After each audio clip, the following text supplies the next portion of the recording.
श्री गणेशाय नमः। सभी भक्तजनों को राधे राधे। आप सभी भक्तजनों का मेरे चैनल भक्ति वेद संगीता में स्वागत है। आज हम सब बात करेंगे सकट चौथ की व्रत कथा के बारे में। यह कब है तथा इसका क्या महात्म्य है। इस बार वर्ष 2026 में सकट चौथ का व्रत 6 जनवरी को पड़ रहा है। संतान की रक्षा और लंबी उम्र का व्रत, वो व्रत जिसे माताएं आंसुओं से नहीं श्रद्धा से करती हैं। माघ महीने की कृष्ण पक्ष की ये चतुर्थी कहलाती है सकट चौथ या संकटा चतुर्थी। कहते हैं इस दिन गणपति जी की सच्चे मन से पूजा करने से संतान पर आने वाले हर कष्ट और संकट दूर हो जाते हैं। तो आइए सुनते हैं सकट चौथ व्रत की पावन कथा। एक देवरानी जेठानी थी। जेठानी काफ़ी गरीब थी। देवरानी के घर का सारा काम वह करने जाती थी। जहाँ से एक सेर जौ के मिलते थे उसी से अपना गुजारा चलाती थी।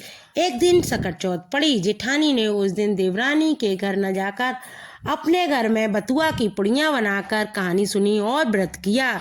जब उसके पति लौट कर आए तो उन्होंने भोजन में साग बथुआ की पूड़ियाँ देखी तो गुस्से से जल भूनकर अपनी घरवाली को पीटा। वह बेचारी पिटकर एक कोने में जाकर लेट गई। आधी रात समुद्र के किनारे से हीरा मोती चुनकर सकट गोसाई चले आकर जेठानी के घर के किवाड़ खटखटाए। जेठानी ने उन्हें देखकर कहा, मेरी तो टूटी झोपड़ी है, फिर भी आनंद से आ जाओ। सकट गोसाई बोले, माई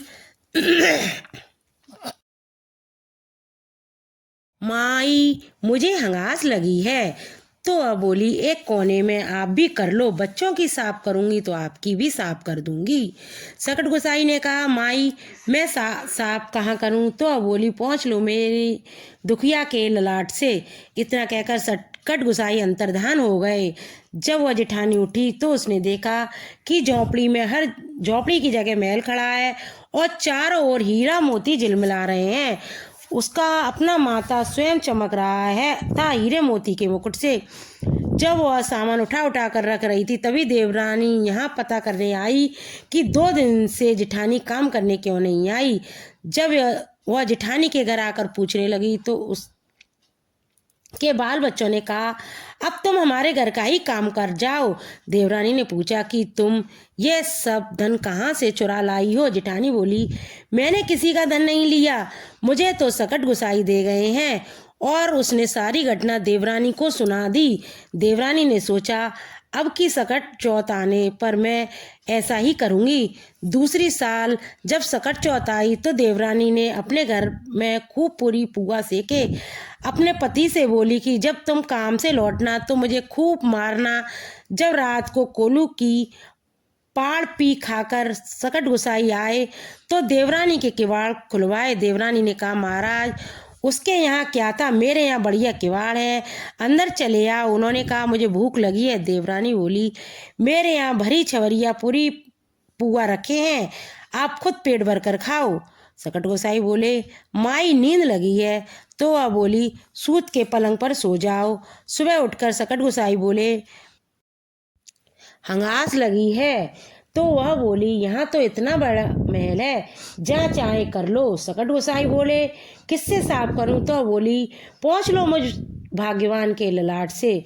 सुबह जब देवरानी उठी तो उसने देखा उसके घर में चारों तरफ बदबू ही बदबू फैल रही है। घर में जिधर पैर रखे उधर ही गंदगी पड़ी थी। अब देवरानी का पारा 7वें आसमान पर था। जब जेठानी के पास पहुंची और बोली, तुम कहती थी कि तुम्हें सकट गोसाई दे गए, लेकिन मेरे यहाँ तो कुछ नहीं दे गए, तुम जरूर किसी से ठक्कर लाई हो। जेठानी बोली, बहन मैं किसी को ठक्कर नहीं लाई, मुझे सकट गोसाई ने दिया। फर्क इतना है, मैंने अवाम में रहकर निस्वार्थ भाव से उनकी सेवा की और तुमने धन दान से संपन्न होने पर भी अभिमान में भरकर लालच बस उनकी सेवा की। इसीलिए सकट गोसाई ने मेरी सुनी।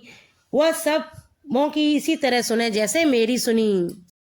और ऐसे ही आगे विभिन्न त्योहारों की कथाओं को सुनने के लिए मेरे चैनल को लाइक और सब्सक्राइब करो।